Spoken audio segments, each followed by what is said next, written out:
Want to learn some psychology? Tough. You're going to. Avoidance is one of the biggest maintainers of anxiety. In fact, psychologically, we'd argue avoidance is a big maintainer of most forms of distress mentally in life, besides the environmental obvious. Why does avoidance do this? Well, we don't like to be uncomfortable, and we have a very natural tendency to go, I'm just going to put that off until, tomorrow.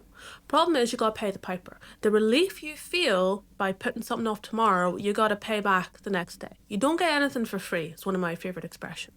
Nothing is for free. The relief you feel today, you're going to have to pay tomorrow. That means tomorrow is going to be that bit worse, because now it's built up even more in your head. This is why exposure exercises in therapy is one of the most go-to things that we do. What we're doing is removing avoidance, and when you stop avoiding, go into the thing you're worried about, you start gathering more data. So you're not having imaginary data that your brain's playing off, you've got actual data. And we generally don't tell people to jump in the deep end. Think about it like this. It's January, new year, new me mentality. What does that mean? Everyone is at the gym.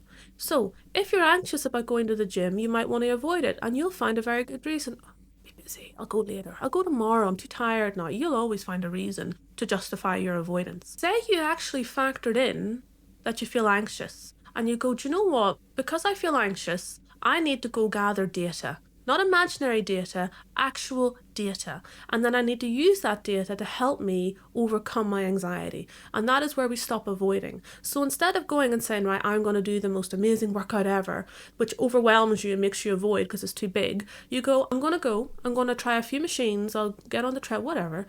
And my goal right now is just to go.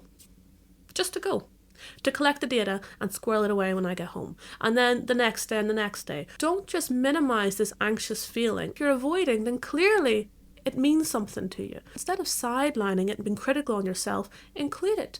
I'm anxious. In order to get over that, I need to go and collect data repeatedly. Avoidance is a big maintainer of anxiety, and it's figuring out how do you challenge yourself to collect the data so that long term you can feel less anxious. Just something to think about. Okay, bye.